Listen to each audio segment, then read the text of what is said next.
மறைந்த பிரபல பாடகி கலாநிதி நந்தா மாலினியின் பூத உடலுக்கு இன்று பிற்பகல் வரை அதிகளவானோர் இறுதி அஞ்சலி செலுத்தினர்.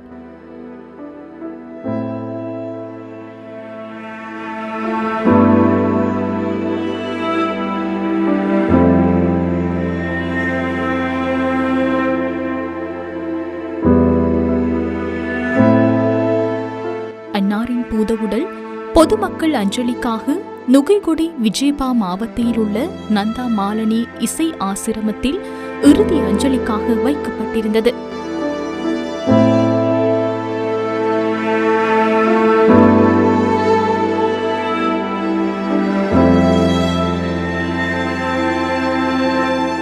ஜனாதிபதி அனுரகுமார திசாநாயக்கவும் அன்னாரின் பூத உடலுக்கு இறுதி அஞ்சலி செலுத்தினார்.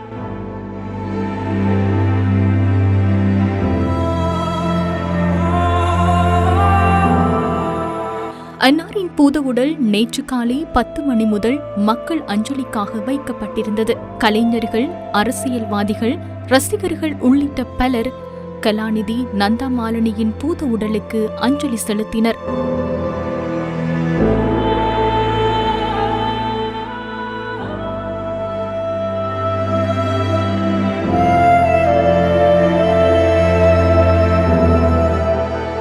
கலாநிதி விக்டர் ரத்நாயக்கவும் அன்னாரின் பூத உடலுக்கு இறுதி அஞ்சலி செலுத்துவதற்காக வருகை தந்திருந்தார்.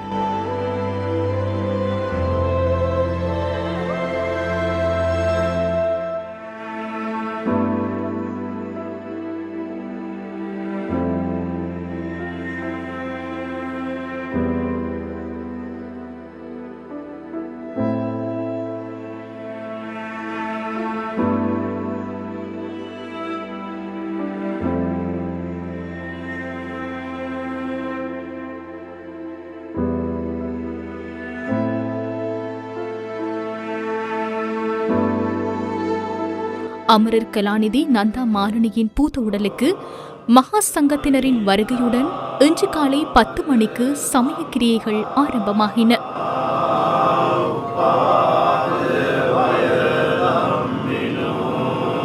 கிரியைகளை தொடர்ந்து பிற்பகல் 3:30 வரை பூத உடல் மீண்டும் பொதுமக்களின் அஞ்சலிக்காக வைக்கப்பட்டது.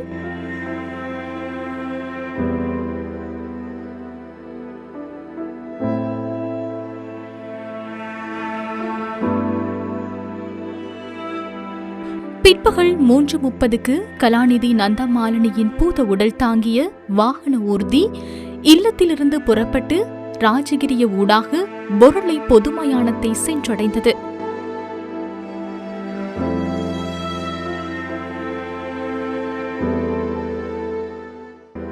அன்னாரின் பூத உடல் இன்று மாலை அக்கினியில் சங்கமமானது. இலங்கை இசை வரலாற்றில் தனது தனித்துவம் மிக்க காந்த குரலால் ரசிகர்களின் இதயங்களை வென்ற நந்தா மாலினியின் இழப்பு நாட்டின் இசைத்துறைக்கும் ரசிகர்களுக்கும் ஈடு செய்ய முடியாதொன்றாகும். இலங்கையின் இசை பிரியர்களை மகிழ்வித்த குரல் மௌனித்தது. கலாநிதி நந்தா மாலினி, உங்கள் ஆன்மா சாந்தி அடையட்டும்.